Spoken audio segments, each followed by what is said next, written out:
Ayan, baka meron kayong LED na parang disc na kagaya nito. So, ang problema nito, ano siya, orange lang o yung dilaw lang yung gumagana. Yung puti niya, ayaw. Tricolor to. Sa unang bukas, puti. Sa pangalawang bukas, orange. Tapos sa pangatlong bukas, sabay sila. Kaya lang, sa kaso nito, orange lang yung gumagana o yung dilaw. Ayaw nung puti. So, to-troubleshoot ko siya ulit. No? Ito siya pag binili mo siya. Sa online ko na to binili.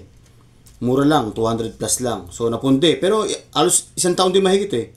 So, ngayon, to-troubleshoot ko siya kasi nga, yung puti, dilaw lang ang umiilaw. So, tatanggalin siya. May clip siya. Tanggal ko na nga siya eh. Ayun, nakaklip lang siya. Ito yung makikita nyo. Napakasimple ng pyesa niya. Oh. Ito, diffuser lang to eh. Yan. So, ito siya. So, ngayon, ito yung mga pyesa niya. Yan. Oh. Kung mapapansin nyo, yan, dilaw, puti. Ngayon, sa appearance pa lang kasi, di ba sabi ko, kung napapanood nyo yung mga unang video ko, sa appearance pa lang makikita. Medyo nahirapan nga ako maghanap dito ngayon eh. Ayun o. Ito nakita ko. May parang may itim. Ayan, may itim na tuldok. Nakikita ba sa camera? Ayan, itim. Isa, dalawa. Tapos, maliban doon, kanina sa hinanap ko na, ayun lang yung napansin kong dalawang may itim. O, so yung orange, hindi problema. Puti lang. Kasi, naka-series to. Pag yung isa, hindi umilaw, lahat walang ilaw. So, yung puti, walang ilaw kasi may isang punding puti na hindi umiilaw. So, lahat tuloy ng puti, wala. So, puti lang ito troubleshoot ko. Okay? So, paano ang gagawin na naman? So, syempre, yung pangunahing kailangan talaga natin, sabi ko sa mga unang video ko, yung LED remover. O, tatry ko ha. Ito yun, oh. Ayan. So, ilalapag ko siya. Ayan, ilalapag ko siya. LED remover. Didiin ko yung portion na may pundido. Pag bumili kayo ng LED remover, yung nilalapagan ko nito ha, ito ha, LED remover to. Yan, so nakasaksak na yan kanina pa. Tapos mga ilang segundo, dahil diniin ko na yung plate doon sa ibabaw ng LED remover, lalambot na yung surface nung ilaw. O tatanggalin ko na ha, baka matanggal na. Ayun, tanggal ko na oh. Ayun, tanggal ko na, okay? Tanggal ko na, lapag ko na yan. So, isang suspect, ito yung pangalawa ko. Ayun, malambot na rin. Ayun, oh.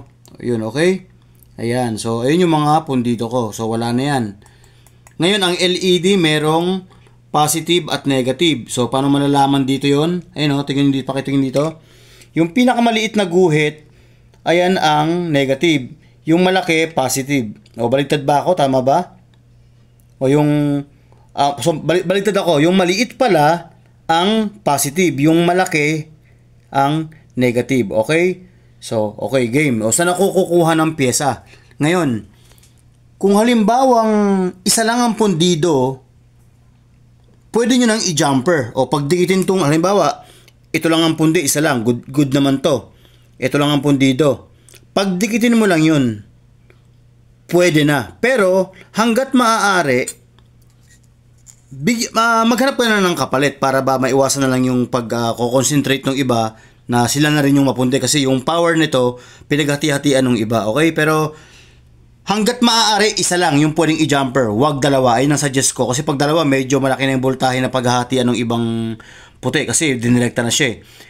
Pero mas mainam talaga ang suggest ko, palitan nyo talaga ng LED. So ako nga may mga nakahanda na ako. Ito oh, pansinin nyo oh, ito LED strips to. Tricolor din to, yung LED strips na to. Ngayon, kumahoy lang ako kasi pareha sila oh. Kumahoy lang ako. Ayun oh. So baka may makuhaan kayong ganito. Minsan nga kahit anong kulay, okay lang naman yan eh. Ayun, ito mo. Paano kumuha sa LED strips na to? Ito mo, pansinin to, ito mga pundi na yun kasi may mga dot, di ba? Pero sa portion na to, wala kasi nga hindi pa siya pundi. So ang ginawa ko kanina, diniin ko lang siya na ganyan. Yan, kasi mangangahoy ako ng ibang LED. Ayan, siguro mag-abang ka na ng mga ilang segundo. Ito nga, nakakuha na ako, yung tatlo na yan, LED na yan. So, papakita ko lang kung paano manguha, didiin mo lang yan. Tapos, mga ilang segundo, pag mainit na, pwede mo nang, ayan, lumambot na, o nakuha ko na. Diba? O, ganun din yung iba, orange, nakakuha ko. Puti, nakakuha ako. Ayan, puti ulit, kailangan ko, ang matigas pa. O, orange, nakakuha ko. Yun, so on and so forth. So, pag may mga LED strips kayo, o ganito mismo na talagang hindi na ma-repair, itago nyo lang kasi pwede nyong ikahuya na pang tapal yung pyesa dito. Okay? Kaya hanggat maaari nga, same na LED lang yung bibili nyo o same na pyesa para kung mapundi man, ipapalit nyo lang yung pyesa kung power supply man yan o kaya LED. O so, babalik ko na ha. Dalawa. Ayan, babalik ko na to.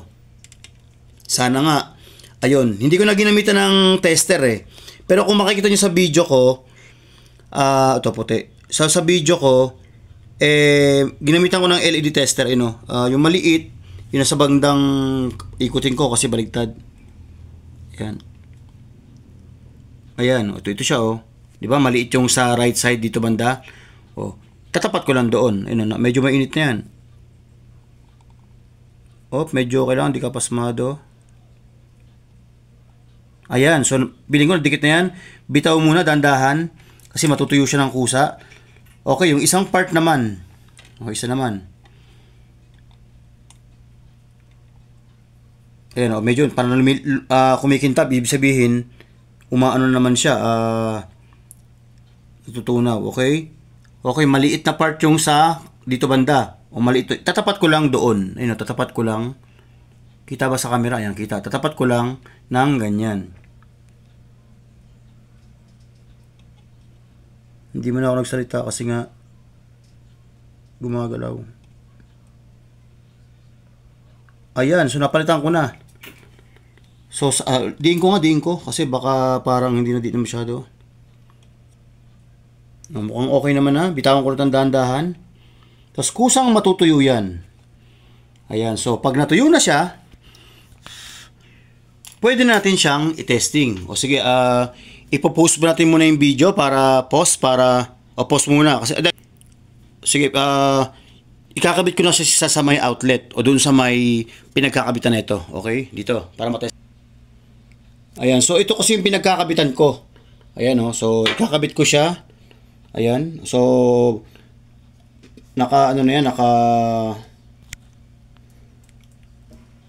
Ayan, so nakakabit na. So hihigpitan ko lang.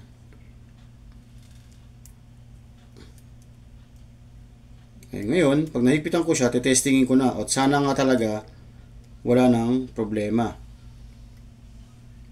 Oops, sige, testing natin na kasi naka-live na yan eh. O, testing. Okay, testingin ko na ha. Testingin ko. Ayun, so nasilaw kasi umilaw na nga yung kulay puti. Ayan, so nakita ko na nga na walang problema. Ayun nga yung problema na napalitan. Okay, puti. Dapat sunod ay orange. Okay, tama. Orange naman. Very good. Ngayon, ang susunod ay sabay sila. Tricolor. Okay, so perfect. Ayan, so tama ako, no? So ganun lang ulit kasimple mag-repair ng LED. So may napansin niya ako, may kumukurap-kurap sa part na to, oh. Ewan ko kung makikita kasi silaw. O tatandaan ko yan, papalitan ko para in the future na pundi siya, wala na, napalitan ko na siya. So, ganun lang mag-repair ng LED. So, kung napapanood nyo yung mga unang video ko, pare-parehas lang sila, di ba? Okay? Ayan, tinanggal ko muna ha, kasi papakita ko dito. Ayan, so, ganun lang kasimple ha. Ayan, so, ganun lang kasimple pala. Okay, gagamit ka lang ng LED remover o LED remover ang tawag dito ha. Doon sa mga first time pa lang nakapanood. So, anong itsura ng LED remover pag binili sa online, ganito 'yon. Ayan o, LED remover siya. Ayan. Oh, may nakaabang ng wire. Ikaw na ang maglalagay ng wire ng outlet. Tapos, ito yung parang plancha na to. Ayan siya. Ayan. O, ito 'yon. May libre na siyang tsane na kagaya nito. Okay?